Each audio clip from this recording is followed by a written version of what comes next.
ကဘာမှာတိတ်ကြောက်စရာများလာပြီနေရကမှာဖြစ်ပြခဲ့တဲ့ဖယားစကားဒီဆုံးလာပြီလူတွေဟာအချင်းချင်းတိုက်ခိုက်လာပြီကိုရိုရှင်ဟာစင်ကြွလာဖို့နီးလာပြီယုံကြည်သူတွေလက်တွဲပြီးတော့ကိုဆောင်ကြိုးစိုးဒီမိသားစုနဲ့မိတ်ဆွေတွေဆုံးပြီလားနာမလေးတဲ့သူတွေစီ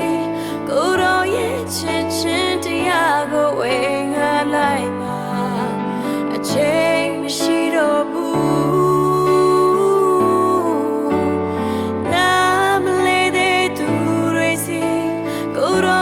ချစ်ချင်းတရားကိုဝေငှလိုက်ပါ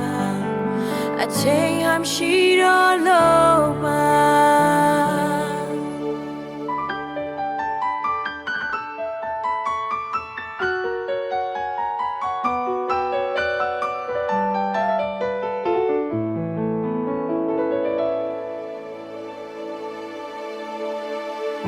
ဒီကဘာမှာတိတ်ကြောက်စရာများလာပြီ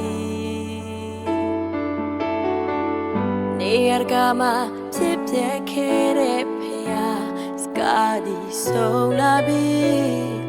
လူတွေဟာအချင်းချင်းတိုက်ခိုက်လာပြီကိုရိုရှင်ဟာစင်ကြွလာဖို့နီးလာပြီယုံကြည်သူတွေလက်တွဲပြီးတော့ကိုဆောင်ကြိုးစိုး